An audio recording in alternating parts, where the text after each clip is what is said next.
Olá, colegas professores, educadores, bem-vindos novamente ao Projeto Finlândia, mais um vídeo. Esse é então o vídeo da nossa série A Pandemia na Finlândia. Nós tivemos o primeiro vídeo sobre como foi o fechamento do país e este vídeo especificamente é o fechamento das escolas. Se você não viu o primeiro vídeo, eu sugiro que você veja para ter uma ideia do contexto, né, como que a pandemia bateu por esses lados aqui do norte. Bom, então, como eu contei no outro vídeo, no dia 16 de março, então a Finlândia decretou o estado de emergência e o estado de emergência garantia constitucionalmente o fechamento das instituições de ensino. O estado de emergência é o mesmo estado de guerra. Então as escolas foram fechadas. Foi anunciado para nós 2 dias antes que as escolas iam ser fechadas. Na verdade, as escolas elas não foram fechadas, elas foram fechadas para os alunos. Os diretores continuaram lá, o pessoal técnico, o pessoal cuida dos pagamentos, esse pessoal continuou lá, a maioria, né, trabalhando até mais do que antes. Então a escola ficou aberta, o que foi ótimo para nós, porque nós pudemos ir lá pegar material, porque sempre faltava alguma coisa.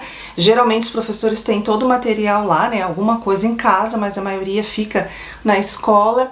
E como foi muito de repente, o fechamento nos deu apenas, na verdade, um dia para nos organizarmos, a maioria dos professores teve sim necessidade de voltar lá e pegar algum material.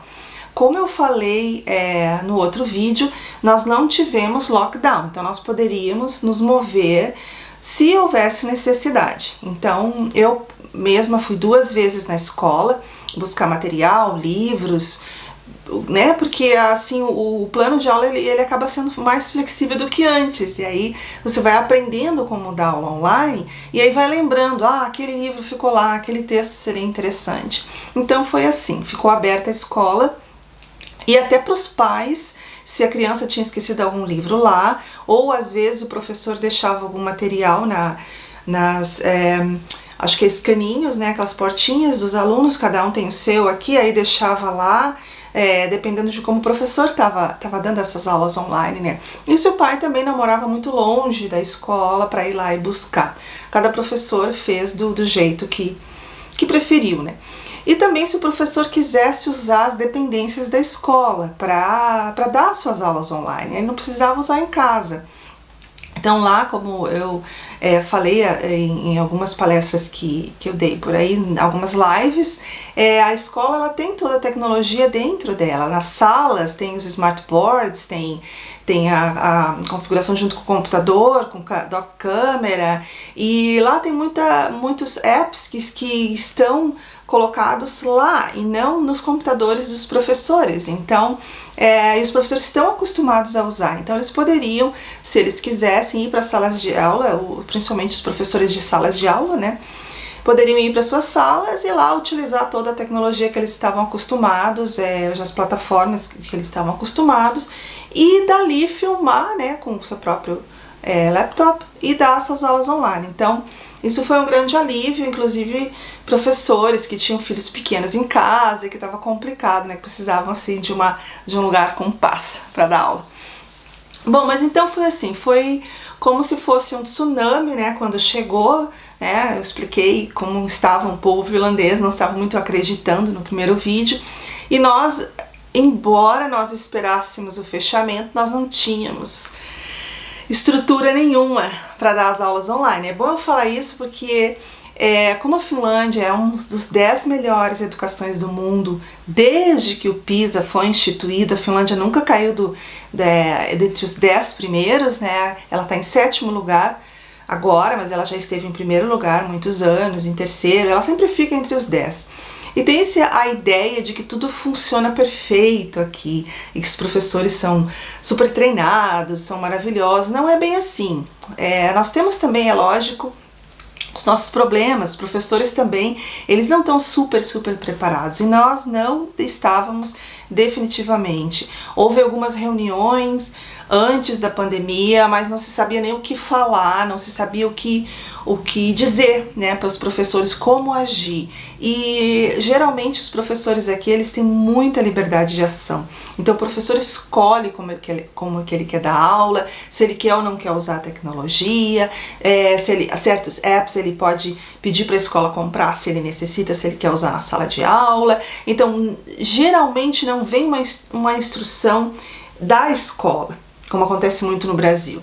Então, a única plataforma comum que nós temos aqui se chama Vilma, que é uma plataforma muito simples, que nós é destinada à presença. Nós vemos a presença dos alunos, nós colocamos o diário das aulas, o professor que decide fazer, porque não é obrigatório. Ali na Vilma está o nosso plano anual, que os pais e os alunos, inclusive os outros professores, podem checar, se eles quiserem. Ali no Vilma você tem os contatos dos pais e dos próprios alunos. Então o professor pode mandar mensagem para os pais e para os alunos também, ou para os dois. É mais uma plataforma de contato. E é ali nesse Vilma que nós colocamos as nossas notas também, das avaliações. Por vezes é A, B, C, por vezes são números, e aí depende bastante da escola e se é no primário ou se é do secundário, né, no Fundamental 2. Então a primeira coisa que se pensou é usar o Vilma, porque o Vilma é uma plataforma nacional que tem em todas as escolas e em todas as cidades da Finlândia. Essa era o pensamento lógico, só que nós descobrimos que o Vilma era só para mandar textos, nenhum anexo você conseguia mandar. Então aí nós chegamos em casa meio assim, em desespero, como que nós vamos dar essas aulas online? Eu posso dizer que a primeira semana foi de total desespero. Aqueles professores que são assim, avessos à tecnologia, que muitos professores ainda dão aula de giz e quadro. Muitos deles são felizes assim, eles estão bem, os alunos também estão aprendendo, ok. E eles não usam, não se interessam pela tecnologia, nunca usaram uma plataforma de conversa, por exemplo, como o Zoom, e desconheciam completamente outros apps ou outras plataformas. Professores às vezes mais velhos. Então esses professores sofreram muito, porque eles não tinham ideia do que fazer. E as escolas elas não deram assim uma orientação geral, o governo também não deu uma orientação geral, ele deixou para as escolas. Então nós tínhamos várias reuniões, o Teams da Microsoft, que nós praticamente nunca usávamos, nós começamos a usar todos os dias. Nós começamos a conversar com os outros professores e pedir conselhos, e alguns professores que dominavam mais a tecnologia nos falavam: olha, use o Zoom, que é mais fácil, então gravem vídeos, ou então use essa plataforma, o Google Classroom é muito bom também, ou mesmo se usou de tudo, até o WhatsApp para se comunicar com os pais. Se criaram turmas de WhatsApp que antes não tinha necessidade. Crianças mandavam, por exemplo, trabalhos ou tiravam foto do material, do que tinha escrito, das contas, e mandavam pro professor. Então foi assim, nós fomos aprendendo com o caminho. No início foi terrível, como eu falei, a questão assim, qual a tecnologia usar, o que nós vamos usar, como que nós vamos atingir o nosso aluno. E os pais também, eles tiveram assim um momento deles. Nós entramos em catarse total, e os pais eles também, porque eles estavam numa situação nova. Os pais estavam em casa e os filhos estavam em casa, e a ideia não é homeschooling, e muitos professores não sabiam como dar aula online. Então o que aconteceu com algumas escolas e alguns professores, era o professor mandar um e-mail, às vezes até por essa plataforma rudimentar, a Vilma, como eu falei, dizendo: olha, essa semana é o livro de matemática, página tal e tal, livro de língua materna, página tal e tal, livro de ciência tal, os exercícios tal. E na verdade o professor não dava aula. Então isso é chamado homeschooling, isso é chamado, os pais tinham que sentar com o aluno e fazer todos os exercícios e mandar para o professor, aí não sei como, né, talvez por e-mail, por WhatsApp, sei lá, as respostas, né, os temas feitos. Isso gerou bastante revolta dos pais, porque os pais estavam também trabalhando, né? Tava todo mundo, na verdade, trabalhando, só que em casa. Então a questão, assim, os pais, eles reclamaram bastante, e eu lembro que as reclamações foram as mais diferentes possíveis, e aí é difícil você agradar todo mundo. Eu lembro que alguns pais escreviam: olha, eu não quero meu filho ou a minha filha na frente de uma tela o dia inteiro, isso não é saudável, vocês têm que mandar mais atividades para nós imprimirmos e ela poder fazer no papel. Aí tá, mandávamos, aí tinha pais que diziam: olha, nós não temos impressora, tem que ser tudo na tela, tem que ser tudo no computador que nós mandamos para vocês online. Então tinha assim informações que era difícil flexibilizar. E aí reclamavam: olha, tá vindo tarefas demais, os professores não estão conversando entre si.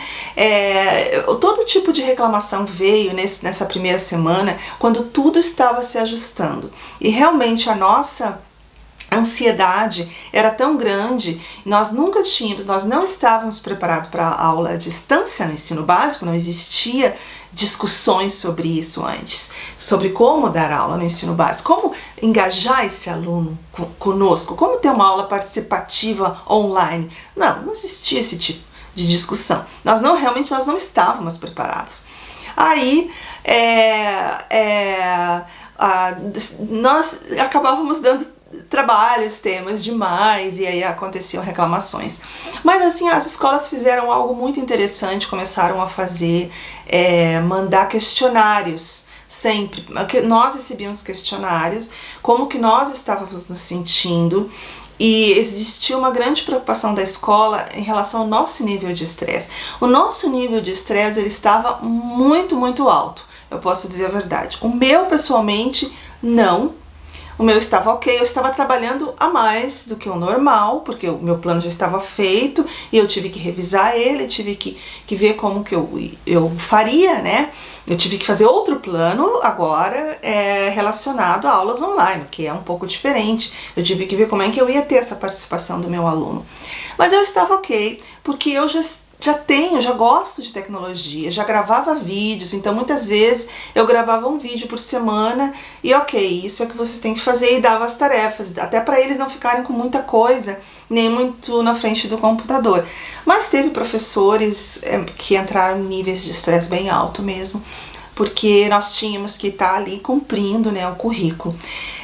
A informação que veio para nós é que o importante era manter o currículo.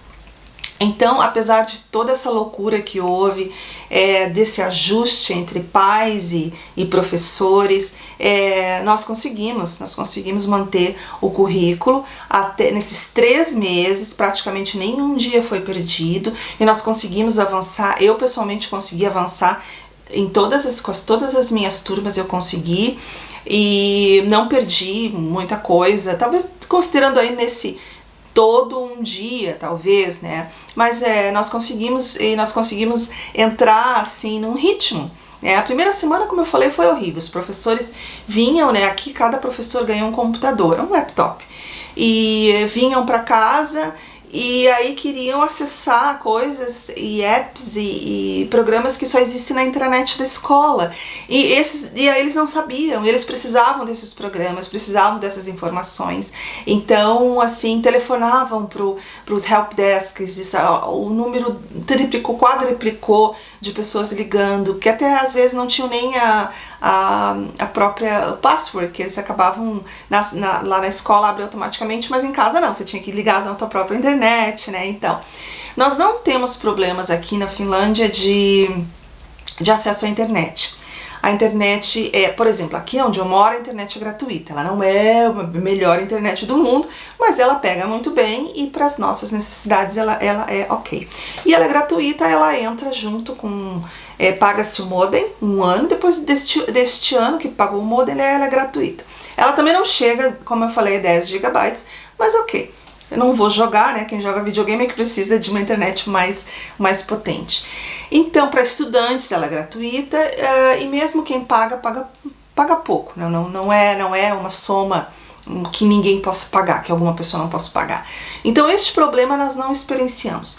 Todo mundo tem internet, até as famílias, vamos dizer assim, um pouco mais carentes, geralmente são famílias de estrangeiros, elas têm internet. Todo mundo tem pelo menos um computador em casa. Mas a questão é que às vezes esse um computador não era suficiente. Porque, vamos dizer, 2 filhos e um computador, cada pai tem o seu computador, porque cada firma dá um computador, geralmente dá aqui para quem trabalha, né? Assim como nós recebemos também, outras pessoas que trabalham em outras áreas também recebem os seus próprios computadores. Então trouxeram esses computadores. E às vezes existe um computador, por exemplo, velho de mesa, que é para a criança jogar ou brincar. E aí, às vezes tem 2, 3 filhos, e aí como vai fazer, né? Então, houve também esse problema, essas reclamações, puxa, agora nós não temos suficientemente computadores na nossa casa, porque cada um precisa de um computador. Então, foi solicitado que as escolas emprestassem os tablets. Aqui já desde a pré-escola, a maioria das escolas, tem que ser uma escola muito simples, muito do interior para não ter isso, mas a maioria das escolas, cada aluno recebe um tablet.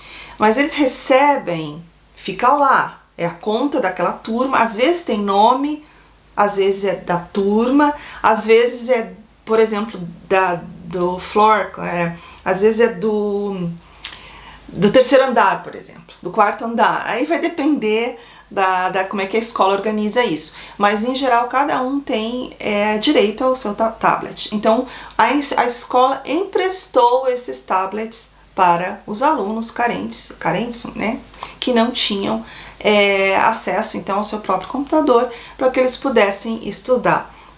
Então, nesse sentido, a Finlândia realmente ela já prima pelo ensino democrático, e democracia significa todos terem a mesma chance. Então, não houve problemas neste sentido.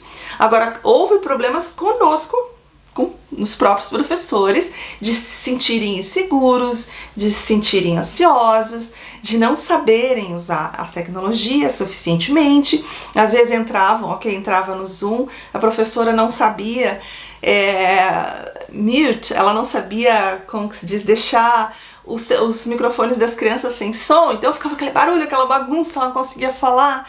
E as próprias crianças às vezes iam ensinando, não, professora, tem que fazer assim, ou uma dizia, olha, vocês todos têm que tirar, né, o microfone, só aquele que fala que põe o microfone. Muitas vezes os próprios pais que estavam do lado das crianças falavam, professora, olha, tem que ser assim, tem que ser assado. Então tudo foi, algumas vezes até engraçado, tudo foi se ajustando.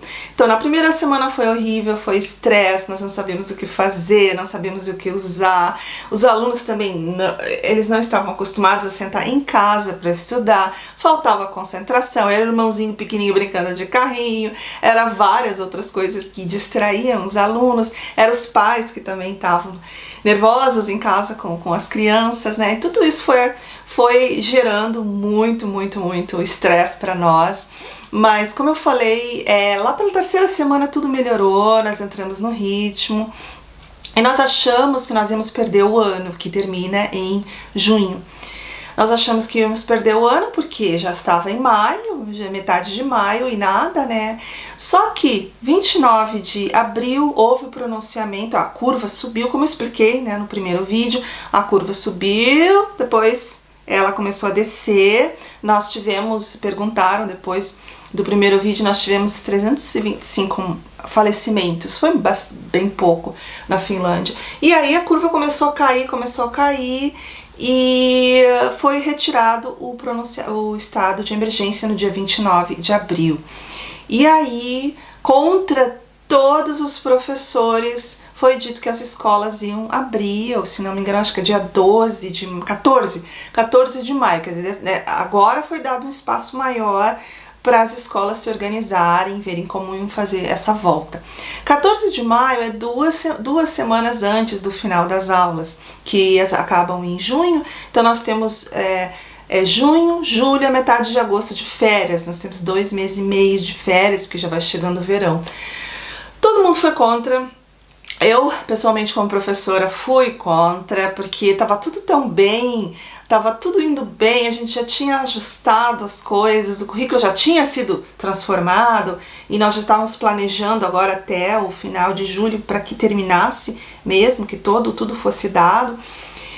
E aí, apesar das reclamações, né, dos professores e até de alguns pais que tinham medo, né, a primeira-ministra, Sanna Marin, falou que, olha, a lei de emergência foi tirada e agora fechar as escolas fechadas é inconstitucional. Nós não podemos mais, pela lei, deixar as escolas fechadas, porque a curva já estava caindo bastante, estava normalizando muito, não tinha mais ninguém no terrosasto, que é em português, na UTI, né, ninguém assim grave, tinha infectados, continuava aparecendo e tudo, mas já estava a situação bem melhor no final de maio. Então nós voltamos, né, nós pedimos, quer dizer, o sindicato, né, pediu regras mais, desta vez, mais seguras, mais claras, sobre como que nós tínhamos que fazer essa volta, porque na época da quarentena não houve nada. Eles deixaram muito livre, e aí nós, assim, o sentido contrário, os professores têm muita liberdade, as escolas são muito livres para fazer daquele currículo, né, que tem uma linha básica, mestra, ela é muito livre para ajustar e para fazer como quer, raramente vem decisões de cima, só que dessa vez, essa liberdade que nós, né, proclamamos, que os professores finlandeses são tão orgulhosos, e é uma das, como que eu digo, chaves do sucesso finlandês, se vira contra nós, porque nós precisávamos de instruções mais seguras, mais claras, porque nós estávamos pisando em terreno totalmente desconhecido. Mas foi assim, eu tenho um artigo que está na nossa página do Projeto Finlândia, onde lá eu explico, né, também mais detalhado como que foi. Só para vocês saberem, não foi um mar de rosas, foi problemático, mas nós conseguimos. Eu acho que foram lições aprendidas, foram incríveis, porque agora se fala muito em ensino híbrido, e se nós tivermos que estimular esse ensino híbrido, eu acho que nós vamos com muito mais conhecimento, já com bagagem de como que foi, né? Como eu disse, nenhum dia foi perdido, nenhuma criança foi deixada para trás, mas isso, claro, graças à questão da tecnologia, né? Que aqui todos têm acesso, o que eu já sei que no Brasil e em outros países, inclusive da Europa, já não acontece tanto.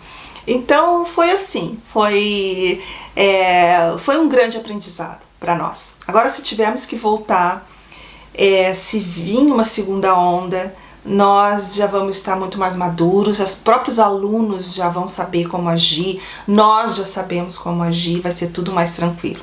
Bom, esse foi o vídeo de hoje, ele não foi muito longo porque tem um artigo onde explica detalhadamente isso. E o último vídeo, então, sobre a Finlândia na pandemia talvez o vídeo mais interessante, que é a nossa volta. E eu falei da volta só no seminário, né, no Congresso Internacional, que não ficou gravado. Então, por isso que nós vamos falar, então, especificamente como que foi essas 2 semanas de volta e o que nós fizemos, então, para entrar novamente em contato com os alunos. Bom, obrigado por ter ficado comigo até agora, queridos professores, e até o próximo vídeo, então.